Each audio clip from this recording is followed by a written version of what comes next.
Welcome to Last Meals. As you know, me, your homegirl, on Fridays I sit down, I eat somebody's last meal, and I tell you a story about the bad deed that they have done.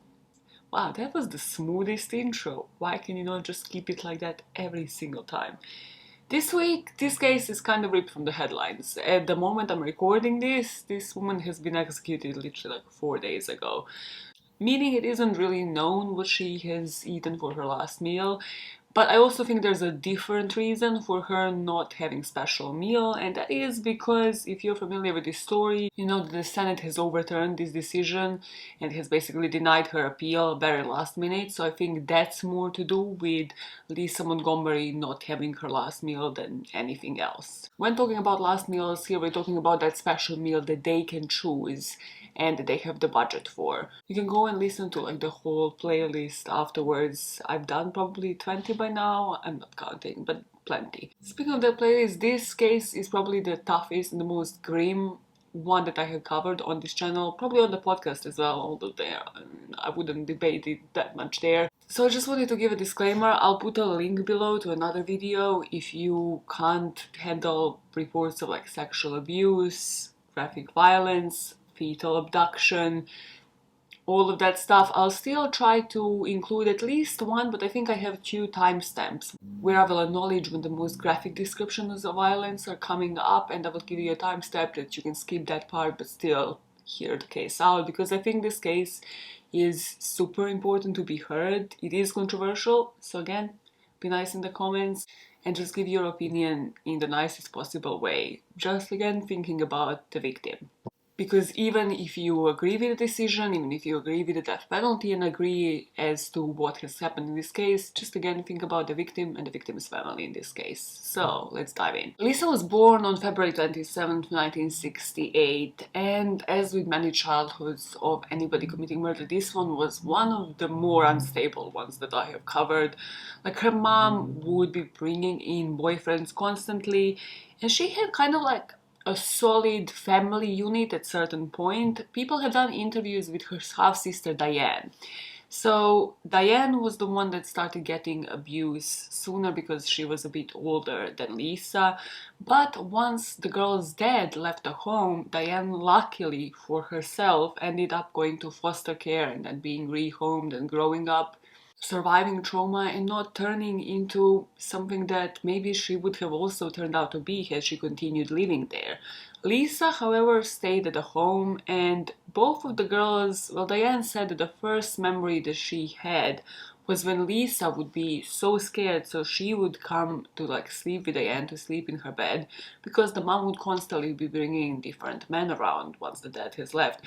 And wouldn't just be bringing men just for her own sake, but she would give any jobs of babysitting to the male babysitter. So on this occasion, Diane was 8 and Lisa was only 3 years old when she lied in a bed next to her sister for warmth when this male babysitter came into the room and raped her half-sister. So her mother Judy remarries once Diane leaves the house, and he remarries to this guy Jack. And this is when the true nightmares begin, because when Lisa was only 11, Jack started raping her.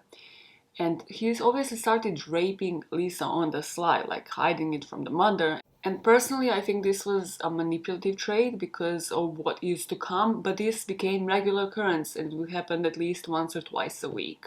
And at this point, this family is really isolated. They are living in a trailer in the woods of Oklahoma, like literally in the middle of nowhere. And not just that, but Jack made sure that this particular part of his life is also to be isolated. So he built a room in the opposite side of the trailer. It's like a private room where he could go and rape Lisa without anybody else in the house knowing and without anybody hearing her screams. And this is where I'm gonna put a timestamp on the screen because they're coming to some of the worst of the sexual abuse. So again, if you don't want to listen to that, just skip to this time on the screen. Jack would often rape her and sodomize her, and he would shove the pillow against her face in order to keep her screams down. And there was this occasion when she tried to resist and he slammed her head so hard against this concrete floor that she has had a brain injury. And this was not just like speculation, the later MRI scans have shown this, but obviously they didn't care at the time. Even if she would black out, he would just continue.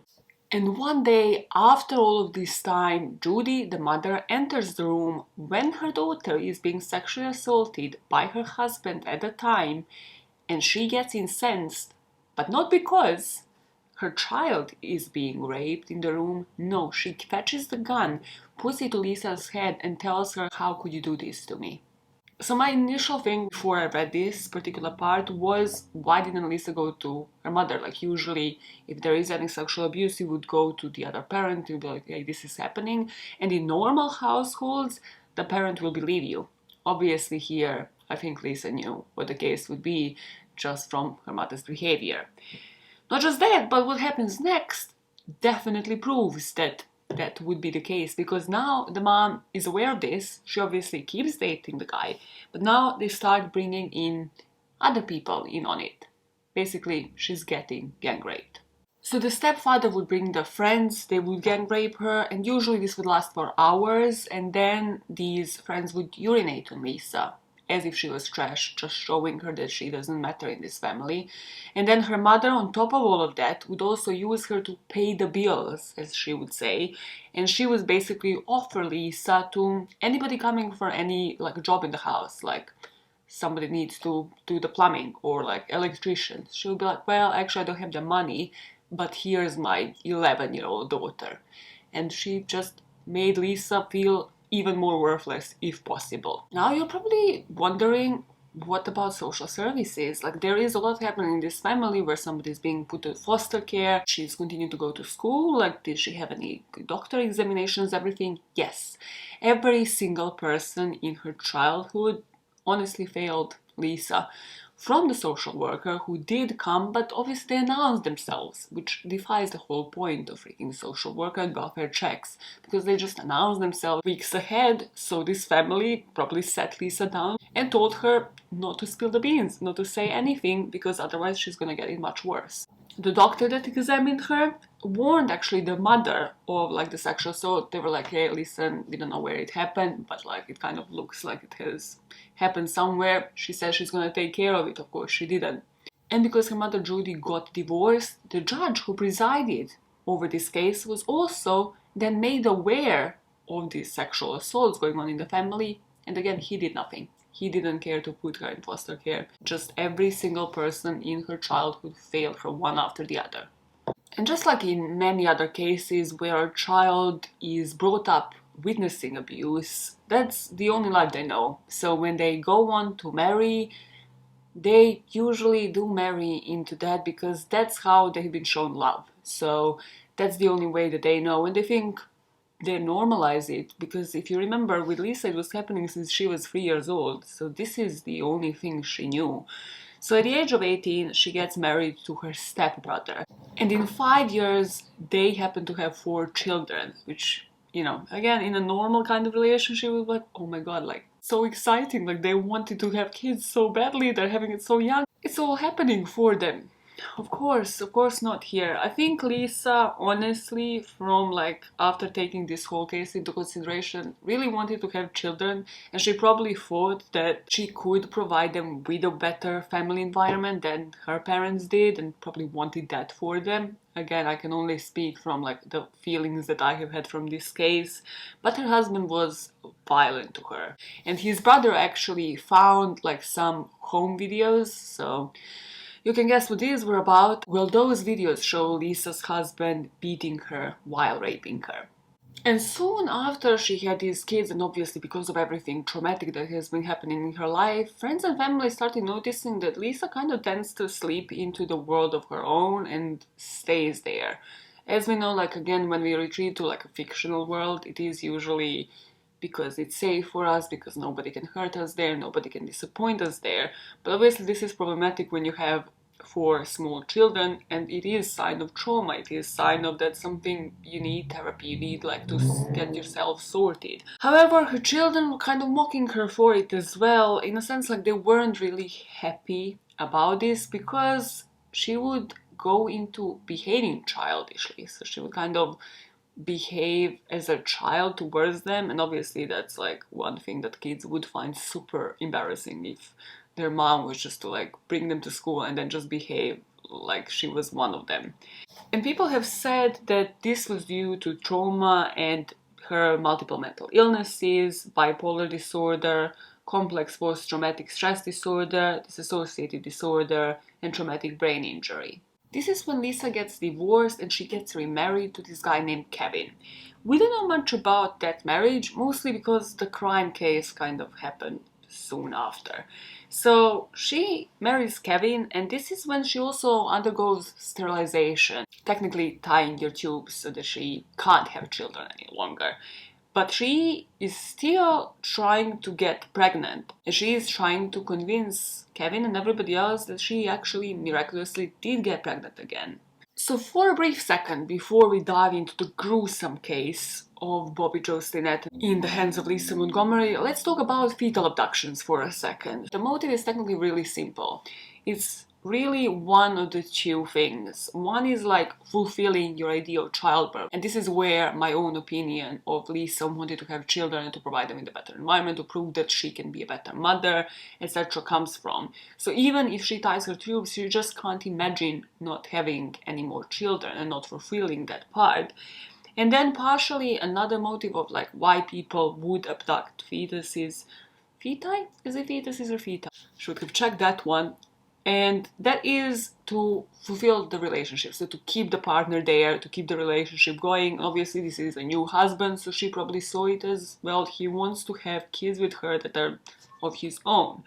And usually the extent that these women go to is extreme, like faking pregnancy, wearing those like prosthetic bellies, making sure that everybody knows, posting pictures of like faking ultrasound, everything. And then it goes obviously a step further because now they know that they need the actual physical baby, and this is where the pre-planning takes place. And this is what Lisa has done next. She started having the online chat with Bobby Joe Stinnett, who lived miles away from her Kansas home in Skidmore. So Bobby Joe and her husband had this dog breeding business, and they were breeding dogs and obviously like selling them, trying to home them. So this is what Lisa and Bobby bonded over in this Retter Chatter, that was the name of the forum, and they bonded over the fact that both women were pregnant. Probably see where this is going. And Lisa told Bobby that it would be a great addition for her family if she was to also adopt a puppy. So like once the baby comes along, there's a puppy, and everybody can play around, all happy family. So they arranged to meet.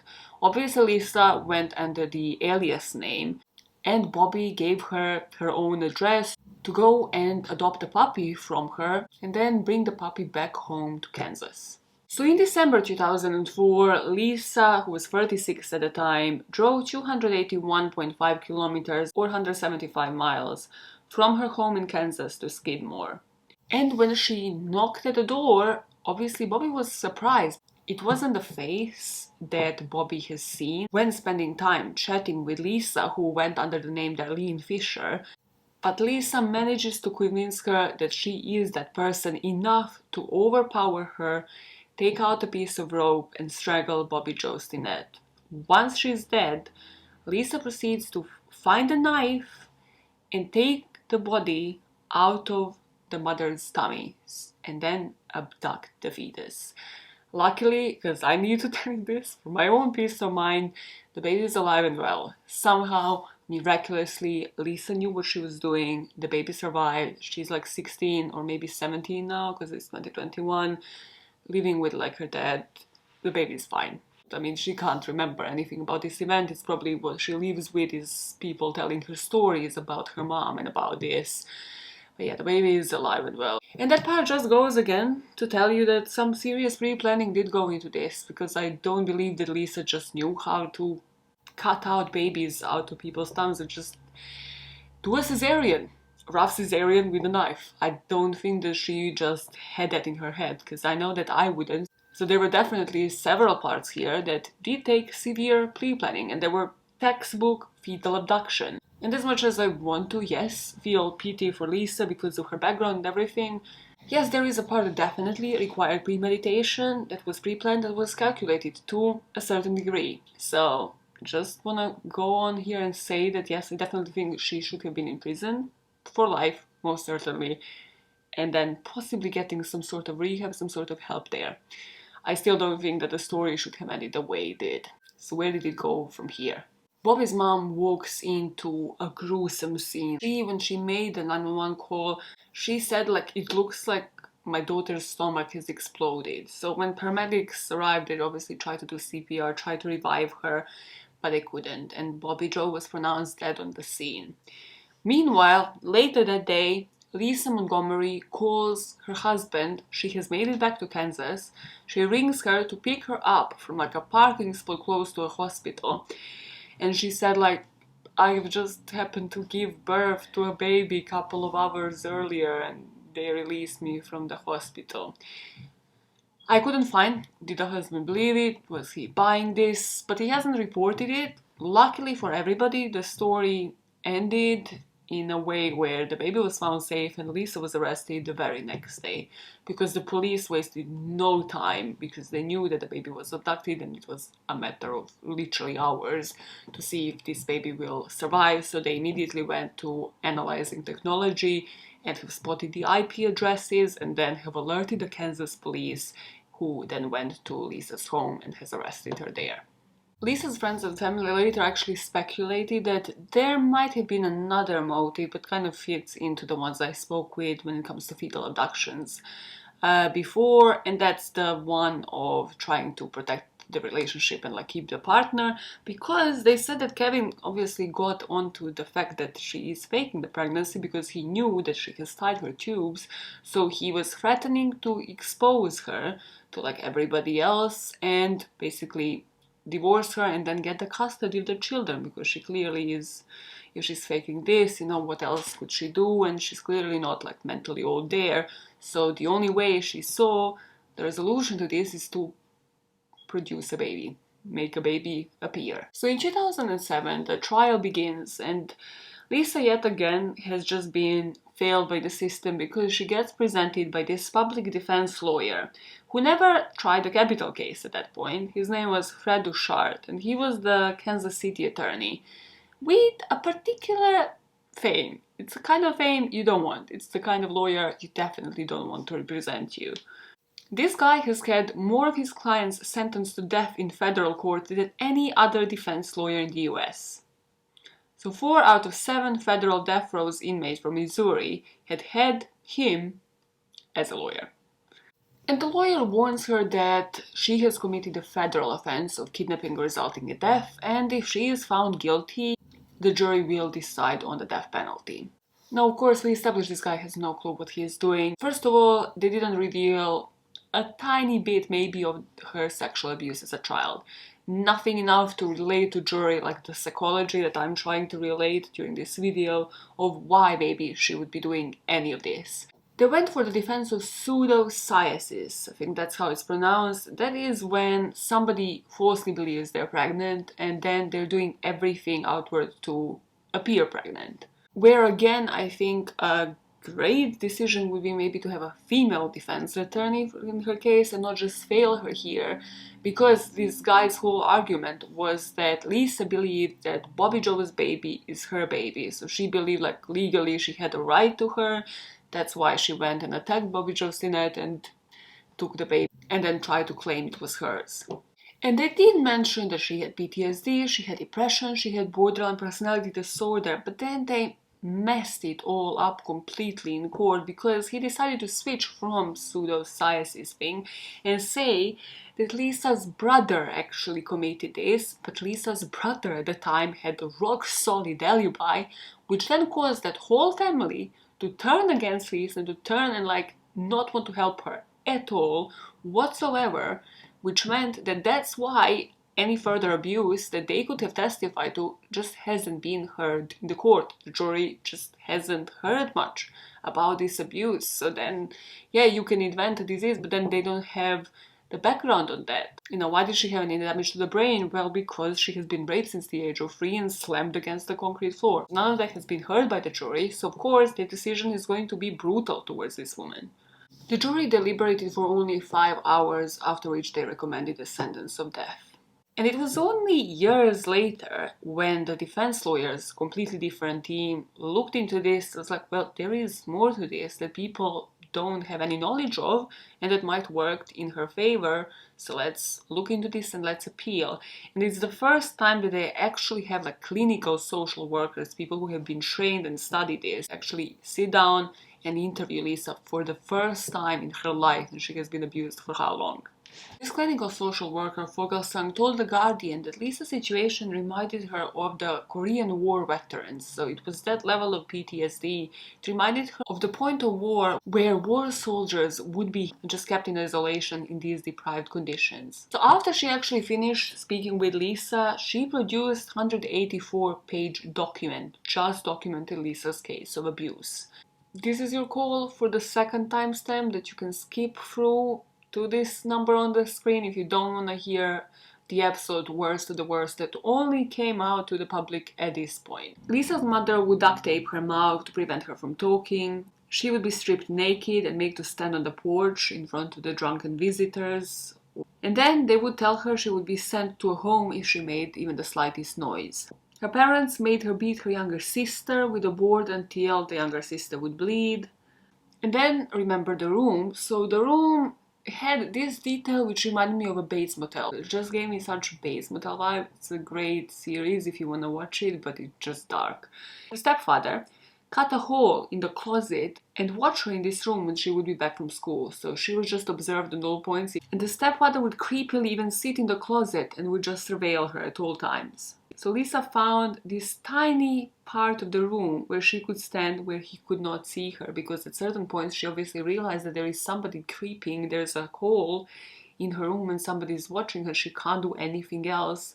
So she looks for something that's not in that viewpoint, and that's where she hides. And she would curl up in this corner for hours just to stay out of his field of vision. So when all of this came to light, as per New York Times, she was now diagnosed with bipolar disorder, temporal lobe epilepsy, complex post-traumatic stress disorder, dissociative disorder, psychosis, traumatic brain injury, and most likely fetal alcohol syndrome. And even in prison, so during her prison life, she would be telling her cellmates that she is pregnant. She would still be pulling that line, even though because of how public this case was at the time, people knew. Her cellmates kind of knew that, yeah, she had her tubes tied as well. Now, there are clinical psychologists out there that agree that even though, yes, she could have had all of these mental illnesses, she could have been psychotic and still very much calculated and very much knew what she was doing. Dr. Catherine Porterfield said, like, we would see incredible violence coming because of this psychotic belief or just thought process. And that brings me to initially what I was thinking, like, and what I think with every single case that I cover, whether it is on this channel or on the podcast, and that is, at what points was there maybe no point of no return? Or at how many points could have somebody stopped themselves? And she, yes, did have plenty. She didn't have to create that online chat, didn't have to go under a false name, didn't have to actually befriend, lie that she was pregnant, go through all of this process. She didn't have to befriend Bobby Jostinette, lie that she was pregnant, arrange this meetup. She didn't have to travel this many hours to go visit Bobby Jostinette, then didn't have to bring the rope to actually kill her, didn't have to take the child, didn't have to then lie that this was her child. So at least 10 just on top of my head. But then when thinking about this myself, I think this is the definite proof that partially what she was doing was influenced by her mental state and by the fact that she couldn't make rational decisions. And that is that exact fact that she didn't stop herself. She was completely living in her own world where she was pregnant. She had to provide that child, and that was her fixation. Like, she would not have stopped. Personally, in particular, it's that ride. Because you have to ride for miles and miles, and all you're left with is literally your thoughts of like what you're going to do, and you still proceed and do it. For me, that part means that there is definitely some background here, and like that her mental health was actually influencing it. Yes, again, there's gonna be plenty of people with everything that she had in terms of like mental health disorders that won't do a similar thing, but this is my personal opinion as to why I think like her mental health was detrimental to what she has proceeded to do. There is only a bit more to this case, so do let me know what you think about it. Did she deserve a death penalty? What really convinced you? If so, again, respectfully, because of the second part of this story and why I think it needs to be told, is because all of the focus goes on Lisa. I couldn't find much of a background on Bobby Joe. And all of the interviews that they have done with her family are obviously again surrounding this trial. What do you think should be the decision? What do you think about this case? Instead of us trying to actually present the victim and like who she was as a person, who she was to the friends and family, because obviously, yes, all of her friends and family are going to be pissed and are going to be like, no, like she took a life. In a lot of the articles, I have seen the friends and family obviously criticizing Lisa for taking the mother away from the child. Why did she have to do this? And this meaning that she is deserving of a death penalty. You'll have to let me know, but I just thought that this story was super sad on both parts because Lisa has been failed and failed and failed by the system and then by the president, as we'll learn soon. But then on the other side of the story, we have a victim who has been failed because her story is not fully available to the public, but all of the focus is on this one-sided controversy of this story. So on January 1st this year, so 2021, the three-judge panel denied Lisa's appeals and reinstated her execution date, which was supposed to be January the 12th. However, on that same date, federal judge Patrick Handlen granted a stay of her execution on the grounds that they managed to prove her mental competence.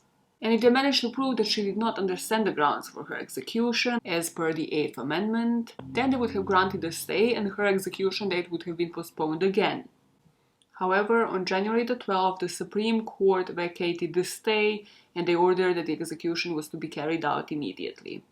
And this is partially controversial because the previous 10 inmates meeting the death penalty have faced the same conditions, where the stay of their execution was vacated and they were to be executed immediately. And this brings me to why I'm not eating anything today, and that's again because she was brought to be executed, she was brought to the chamber early on January the 13th. And when I mean early, I mean like right after midnight. So I don't think she had the time to order the special meal, and I don't think that anybody considered it. I don't think anybody considered like, oh yeah, let's please this one girl that does last meals on YouTube and give her an extra food meal to cover. No, they did not care. They just wanted it done and over before another administration takes place because, as we know, Biden has sworn to end death penalty.